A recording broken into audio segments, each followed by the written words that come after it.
இந்திய கடற்படை வரலாற்றில் இதுவரை நடக்காத ஒரு பிரம்மாண்ட சம்பவம் இப்போது நடந்துள்ளது.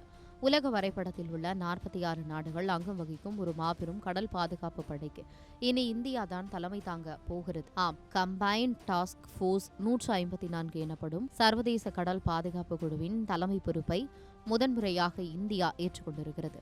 பஹ்ரைனை தலைமையிடமாக கொண்டு செயல்படும் உலகின் மிகப்பெரிய கடல் பாதுகாப்பு கூட்டமைப்பு இது. இதுவரை இத்தாலி நாடு வழிநடத்தி வந்த இந்த படையை இனி இந்திய கடற்படையின் கமாண்டர் ரேங்கில் உள்ள ஒரு அதிகாரி வழிநடத்த உள்ளார். இது சாதாரண விஷயமல்ல. இந்திய பெருங்கடல் பிராந்தியத்தில் இந்தியாவின் கை ஓங்கியிருக்கிறது என்பதற்கான மிகச்சிறந்த அடையாளம். இந்த கூட்டுப்படை என்ன செய்யும் தெரியுமா? நடுக்கடலில் நடக்கும் தீவிரவாதம், கடற்கொள்ளையர்களின் அட்டகாசம் மற்றும் சட்டவிரோத கடத்தல்களை தடுப்பதுதான் இவர்களின் முக்கிய வேலை. இனி இந்திய பெருங்கடலில் நடக்கும் ஒவ்வொரு அசைவையும் இந்தியா உன்னிப்பாக கண்காணிக்கும். அது மட்டுமல்லாமல் மற்ற நாட்டு கடற்படை வீரர்களுக்கு பயிற்சியளிக்கும் பொறுப்பும் இந்தியாவிடம் ஒப்படைக்கப்பட்டுள்ளது.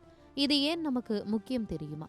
இந்தியாவின் 95% வர்த்தகம் கடல் வழியாக தான் நடக்கிறது. நம் நாட்டின் பொருளாதார வளர்ச்சிக்கு கடல் பாதுகாப்பு மிக மிக அவசியம். அதை உறுதி செய்யும் சாவியை தான் இப்போது இந்தியா கையில் எடுத்திருக்கிறது.